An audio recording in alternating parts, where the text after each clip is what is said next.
बारिश का मौसम हो और गरमा-गरम पकोड़े ना बने, ऐसा कैसे हो सकता है? लेकिन आज मैं एक नहीं पूरे 4 तरीके के सुपर क्रिस्पी पकोड़े बनाने वाला हूँ। आलू गोभी, कच्चा केला और साबुत प्याज़ के साथ साथ एक ऐसा आसान टिप बताऊँगा जिससे आपके पकोड़े हर बार कुरकुरे और अंदर से बिल्कुल परफेक्ट बनेंगे। चलिए बिना किसी समय गँवाए वीडियो शुरू करते हैं। तो सब्जियों की बात कर लें, मैंने ये इन सब्जियों का यूज़ किया है पकोड़े बनाने के लिए। सबसे पहले तैयार करते हैं साबुत प्याज़। इसमें ऊपर से नीचे तक अच्छे तरीके से गहरे कट लगा दीजिए, लेकिन ध्यान रहे प्याज़ नीचे से जुड़ी रहनी चाहिए, पूरी तरीके से अलग ना हो। ये कट इसलिए ज़रूरी है ताकि बैटर अंदर से पहुँच जाए और तलते समय प्याज़ अंदर तक अच्छे से पक जाए। इससे पकोड़े बाहर से कुरकुरे और अंदर से पूरी तरीके से सिके हुए निकलते हैं। अब आलू की बारी है। मैंने एक आलू को पहले बीच में से काटा है और फिर उसके मोटे-मोटे क्यूब्स तैयार किए हैं।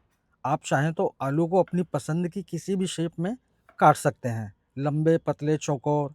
लेकिन मैंने यहाँ मोटे क्यूब्स का इस्तेमाल किया है ताकि पकोड़े बाहर से कुरकुरे बने रहें और अंदर से आलू अच्छी तरीके से पक जाए और नरम रहे। अब बारी है कच्चे केले की। इसे चाकू से छीलने की बजाय पीलर की मदद से छीलें।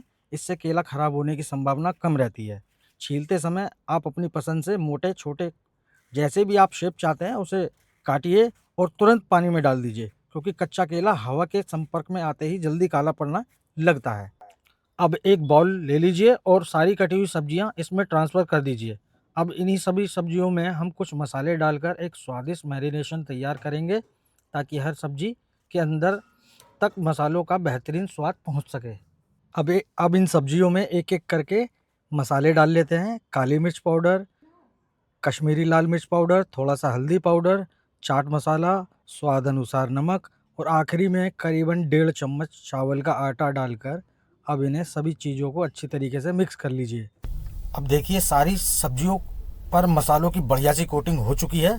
फिलहाल इन्हें एक तरफ निकाल लेते हैं। बाउल में जो मसाला बचा है उसे फेंकना बिल्कुल नहीं है।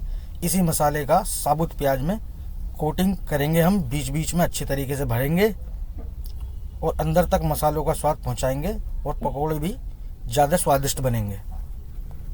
करते हैं पकौड़ों का परफेक्ट बैटर।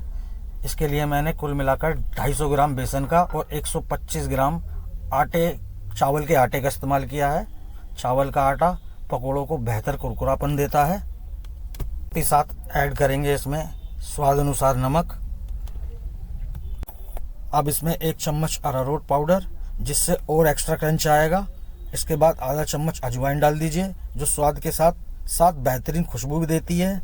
अब इसमें डालेंगे आधा चम्मच हींग का पानी।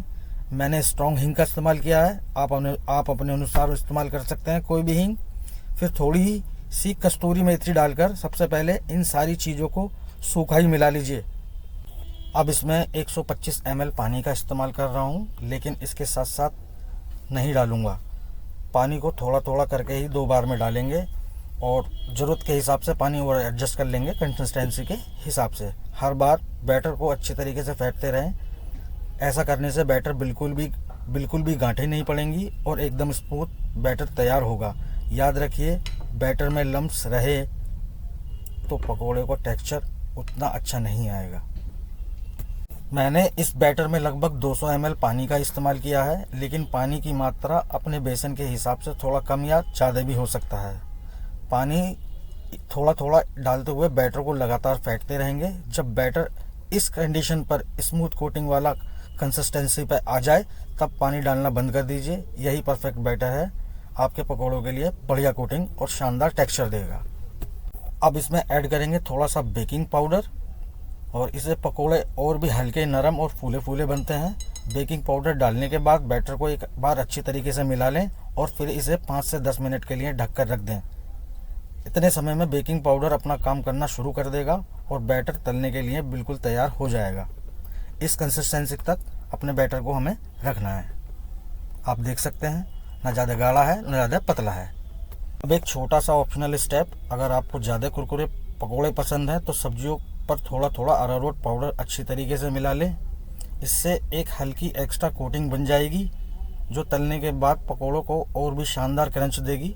अगर आप चाहें तो इस स्टेप को स्किप भी कर सकते हैं, पर मेरे बच्चों को ज़्यादा पसंद है क्रंचीनेस, तो इसलिए मैं इसमें अरारोट पाउडर का इस्तेमाल किया है। और हल्का सा पानी डाल के इसको अच्छे तरीके से कोट कर लेंगे। अब एक कढ़ाई में ऑयल ऐड करेंगे। ऑयल हमें उतना ही लेना है जितना हमारे पकोड़े बेहतर तरीके से सिक जाएं। सबसे पहले एक छल्ली की मदद से साबुत प्याज को इस प्रकार रखेंगे और कुछ सेकंड के लिए अंदर रखेंगे और कुछ सेकंड के लिए बाहर निकाल लेंगे। यही प्रक्रिया हमें 2 से 3 बार दोहरानी है। इससे क्या होगा, जो हमारे मसाले की कोटिंग है और जो अरारोट की कोटिंग है अंदर तक सेट हो जाएगी अच्छी तरीके से, और अंदर से प्याज भी आराम से धीरे से सिक जाएगी। तो गोल्डन ब्राउन होने तक हमें से 2-3 बार इस तरीके की ही प्रक्रिया को इस्तेमाल करना है। यही तरीका बाकी सारी सब्जियों के साथ अपनाना है। पहले उन्हें कुछ सेकंड के लिए तेल में डुबाना है, फिर बाहर निकाल लेना है। यही प्रक्रिया 2 से 3 बार दोहराएं। इससे बैटर की कोटिंग अच्छी तरीके से सेट हो जाएगी और तलते समय निकलेगी भी नहीं। साथ ही क्योंकि हमारे पकौड़ियाँ जो हमारी जो सब्जियाँ हैं कच्ची हैं, इसलिए वे अंदर से धीरे धीरे पकना भी शुरू हो जाती हैं।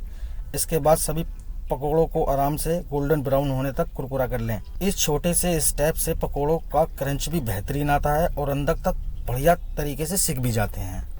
अब आपके मन में एक सवाल जरूर आ रहा होगा कि हमने वो बेसन का बैटर तैयार क्यों किया है, उससे क्या होगा। जब सब्जियां को ऐसे ही तल लिया है तो उसकी क्या ज़रूरत पड़ेगी। तो ज़रा रुकिए, असली काम तो अभी बाकी है। सबसे पहले हमने जो सब्जियों को हल्का सा फ्राई कर लिया है ना, जिससे वे अंदर से पकना शुरू हो जाएं, अब इन्हें उसी तैयार किए हुए बेसन में अच्छी तरीके से कोट करके और फिर दोबारा से इसे तलेंगे। इसे डबल कोटिंग की वजह से पकोड़ों को बाहर से ज़बरदस्त कुरकुरारा बनेगा, जबकि अंदर से सब्जियां बिल्कुल एकदम परफेक्ट तरीके से पकी हुई मिलेंगी। यह छोटा सा स्टेप इन पकोड़ों को खास बनाता है। अब प्याज को जो हमने बैटर में अच्छी तरीके से कोट कर लिया है, इसके बाद पहले की ही भांति इसको छल्ली पर रखकर लो टू मीडियम आंच पर हल्का हल्का सेकेंगे। इस स्टेप में हम सिर्फ बैटर की बाहरी परत को ही हल्का सा सेट करेंगे, पूरी तरह सुनहरा नहीं करेंगे। जैसे ही कोटिंग सेट हो जाएगी, इसे निकालकर एक प्लेट में अलग रख लें। अब बाकी सभी सब्जियों को बैटर में डालकर अच्छे से कोट कर लें। इसके बाद एक एक करके एक चम्मच के या झारे की मदद से सावधानी से तेल में डालें और लो टू मीडियम फ्लेम पे आंच पर बैटर को हल्की सी कोटिंग पर सेट होने तक सेक लें। यही तरीका अपनाने से सभी पकौड़ों की कोटिंग एक जैसी और बढ़िया बनेगी। और जैसे ही इन सब्जियों का कलर हल्का सा गोल्डन कलर आने लगे तो इन्हें तुरंत प्लेट में अलग निकाल दीजिए। बाउल में थोड़ा सा बैटर बच गया था तो मैंने सोचा फेंकने की बजाय उसमें थोड़ा सा हरा धनिया डाल देते हैं साबुत, और इसका भी एक अच्छी तरीके से कोट करके धनिया का भी एक पकौड़ा बना लेते हैं। इससे बैटर भी बर्बाद नहीं होगा और एक मज़ेदार सी कुरकुरी पकौड़ी भी तैयार हो जाएगी। अब बारी है इन्हें डीप फ्राई करने की। हो सकता है ये वीडियो की प्रक्रिया थोड़ी सी लंबी लगे, लेकिन यकीन मानिए ये स्टेप पकौड़ों को बाहर से ज़बरदस्त कुरकुरा और अंदर से एकदम परफेक्ट बनाता है। और जब बारिश का मौसम हो ना, तो इन्हें गर्मा गर्म चाय के साथ खाइए। हर मिनट हर टाइम की पूरी मेहनत वसूल हो जाएगी। जैसे ही पकोड़ों का रंग इस तरीके से हल्का सा सुनहरा हो जाए, इन्हें तुरंत तेल से बाहर निकाल दीजिए। देखिए इनकी ऊपर की जो परत है ना, कितनी शानदार कुरकुरी हुई है। अब इसी तरीके से बाकी सभी पकौड़ियों को भी डीप फ्राई कर लेते हैं। ध्यान रहे इस स्टेप में आंच मीडियम टू हाई रखें। अगर बहुत धीमी आंच पर तलेंगे तो पकौड़ों में ज़्यादा तेल सोख सकते हैं, इसलिए इन्हें मीडियम टू हाई आंच पर सुनहरा और कुरकुरा और पूरी तरीके से पकने तक फ्राई करें। हमारे चारों तरह के पकौड़े पूरी तरीके से तैयार हैं। एक बार इनका क्लोजअप देखिए, कितने सुनहरे और कुरकुरे और स्वादिष्ट लग रहे हैं और अंदर से बिल्कुल एकदम परफेक्टली सिक भी गए हैं। आप देख सकते हैं एक एक पकौड़ा हमारा बेहतरीन सिका है और क्रिस्पी है। तो लीजिए, हमारे चारों तरह के गर्मा गर्म कुरकुरे पकोड़े बिल्कुल तैयार हैं। ऊपर से थोड़ा सा चाट मसाला छिड़किए और इन्हें टमाटर की सॉस या हरी चटनी के साथ गरम गरम सर्व कीजिए। यकीन मानिएगा, बारिश के मौसम में एक कप चाय के साथ इनका स्वाद सचमुच कमाल लगेगा। खुद भी खाइए और अपने परिवार या घर में आए मेहमानों को भी ज़रूर खिलाइए। अगर आपको मेरी ये रेसिपी और मेहनत पसंद आई हो तो वीडियो को ज़रूर लाइक करें। ऐसी ही आसान और स्वादिष्ट रेसिपी के लिए चैनल को सब्सक्राइब करें और बेल आइकन भी दबा दें। मिलते हैं अगली किसी स्वादिष्ट रेसिपी के साथ, तब तक के लिए धन्यवाद।